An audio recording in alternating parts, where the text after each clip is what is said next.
Les écrits antisémites de Yann Moix qui ont été révélés ont créé une polémique qui a secoué le milieu médiatique français.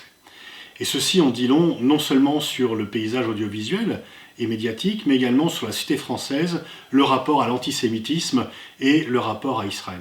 Ce sont tous des sujets sensibles que l'on aborde rarement directement et qui du coup sont souvent abordés de façon extrêmement à la fois passionnée mais parfois malsaine et souvent malsaine.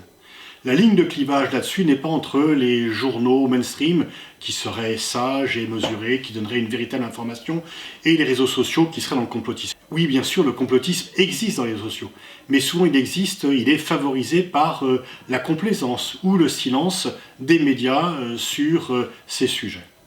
Là, l'article le plus documenté a été publié par Le Monde, non pas que Le Monde soit toujours à la pointe de l'objectivité, j'en parle en connaissance de cause, je suis interdit de séjour au Monde et Le Monde a refusé de parler de mon agression à l'aéroport de Tel Aviv et lorsque j'ai interrogé le médiateur du Monde, il ne m'a même pas répondu. Donc je n'ai pas d'approche particulière par rapport au Monde, mais sur cette affaire, reconnaissons que le papier publié par Ariane Chemin et Laurent Tello est certainement le meilleur qu'on ait pu lire. L'Express a aussi été assez vif, alors que Libération, qui pourtant appartient au même groupe que l'Express, a été tout à fait dans la mesure, voire la complaisance par rapport à Yann Moix, mais Libération est dirigée par Laurent Geoffrin qui n'a rien refusé à BHL, alors que l'Express peut se voir en concurrence avec Le Point ou BHL à table ouverte. Alors bien sûr, ce que l'on a dit, c'est que ce sont des écrits de jeunesse et que tout le monde peut faire des erreurs. C'est vrai. Les erreurs peuvent être faites, il faut savoir les pardonner, sauf que quand même, en 2007, dans des écrits qui étaient également contestables, Yann Moix a récidivé, il avait 39 ans, c'est plus tout à fait l'adolescence, et qu'il a fréquenté des personnages connus pour être antisémites jusqu'en 2013.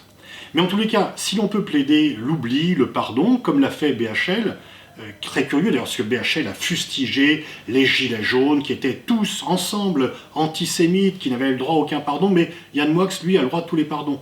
Et on voit bien là le deux poids, deux mesures. Si vous faites partie du PAF, si vous êtes un personnage central, eh bien vous êtes pardonné. Si vous êtes un gueux, un manant, ou si vous venez, je vous renvoie aussi à un très bon papier publié sur ce sujet sur le Bondi Blog, si vous êtes issu de la diversité et que vous avez des écrits sulfureux, même très antérieurs, très lointains, alors là, pas de pardon. Vous pourrez faire tout ce que vous voulez, vous serez exclu. Et donc d'ailleurs, c'est aussi ceci qui alimente le complotisme, qu'il y ait ce deux poids, deux mesures. Soit on peut dire que tout le monde a le droit à faire des erreurs et que tout le monde a le droit de revenir dans le droit chemin, soit personne n'a le droit de le faire. Mais en tous les cas, on ne peut pas juger de façon extrêmement sévère, par exemple, des gens qui étaient candidats à l'investiture pour la République En Marche en 2017 et qui ont été désinvestis parce que le CRIF, très prudent, très silencieux sur l'affaire Yann Moix. Et le CRIF avait dit non, ce monsieur, il y a quelques années, a eu des écrits qui me déplaisent. Ou, on se rappelle, des candidats à des émissions télévisées qui, là aussi, dans leur jeune temps, avaient eu des propos pourtant nettement moins sulfureux que Yann Moix. Pour ne pas parler de mon cas personnel, imaginons qu'on ait retrouvé des textes de moi du même acabit que ceux d'Yann Moix lorsque j'avais 19-20 ans. Je ne crois pas qu'on ait pu dire à l'époque « Ah, il était jeune, ça peut se pardonner ». J'aurais été cloué au pilori, et je le suis d'ailleurs pour des propos qui n'ont rien d'antisémite. Parce que c'est là aussi un élément important. Pourquoi Yann Moix est pardonné ? Parce qu'il adhère au système, parce qu'il a adoubé par BHL, qu'il mange dans sa main, et que donc du coup il fait amende honorable et on sait qu'il sera fidèle. Mais si vous ne venez pas manger dans la main de ceux qui font la décision, si vous restez un peu ferme, ben là, il n'y a pas de pardon. Et donc en fait, ce qui est en cause, c'est pas la nature antisémite ou non des propos des uns et des autres, c'est le fait d'être lié à une école de pensée ou à une coterie assez puisantée. Dire ça, ce n'est pas du complotisme, c'est la réalité. Une fois encore, comparons par exemple ce qui a été reproché à des candidats à des émissions télévisées et à Yann Moix. Et si on veut lutter contre le complotisme, eh bien évitons le deux poids, deux mesures. Et bien sûr, il y a des théories tout à fait délirantes sur cela, mais elles sont alimentées par le deux poids, deux mesures très récurrent sur ces affaires. Ce qui est aussi intéressant, c'est pourquoi Yann Moix n'est pas mis en cause et qu'il garde table ouverte dans la plupart des médias. C'est qu'en fait, il se fait un très fort soutien d'Israël. Et que pour se faire pardonner des écrits objectivement et de façon haineuse antisémite, il est devenu l'un des plus fidèles soutiens d'Israël, alors que ceux auxquels on ne pardonne pas, qui n'ont pas eu de propos antisémites, sont ceux qui critiquent éventuellement le gouvernement israélien. Et au moment où on a de plus en plus de parlementaires et de gens qui disent vouloir légiférer pour faire un lien entre antisémitisme et antisionisme, eh bien on voit bien que c'est un peu différent. D'ailleurs, ceux qui veulent légiférer sur ce point sont, là encore, muets sur l'affaire Yann Moix.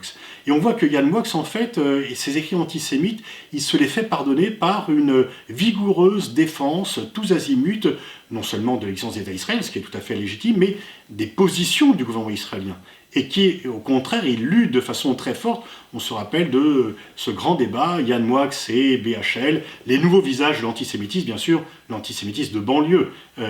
Alors que Yann Moix se fait maintenant un ardent partisan du gouvernement Netanyahou, on voit bien que finalement, avoir des propos antisémites n'empêche pas d'être un fidèle soutien du gouvernement Netanyahou. Mais le lien entre antisémitisme et pro-sionisme, ou pro-gouvernement israélien, et que du coup, c'est ça qui compte. Parce que c'est aussi un élément important. C'est que dans la lutte contre l'antisémitisme, et en fait, ce qui prend le pas, souvent, c'est la protection du gouvernement israélien. Et ceux qui veulent assimiler antisémitisme et antisionisme, en fait, finalement, sont relativement négligents dans la lutte contre l'antisémitisme, et d'ailleurs ne cherchent pas l'apport, refusent l'aide de ceux qui veulent combattre l'antisémitisme, mais qui en même temps critiquent le gouvernement israélien. Donc le lien n'est pas forcément antisémitisme et antisionisme, il peut être aussi antisémitisme et pro-sionisme, mais il y a finalement deux façons d'être antisémite. Avoir des propos haineux, discriminants, abominables sur les juifs, et aussi penser que les juifs sont tellement puissants qu'il faut être de leur côté et que ce qu'ils demandent, c'est que l'on soit de façon inconditionnelle favorable au gouvernement israélien, et donc il y a là, du coup, une certaine logique chez certains.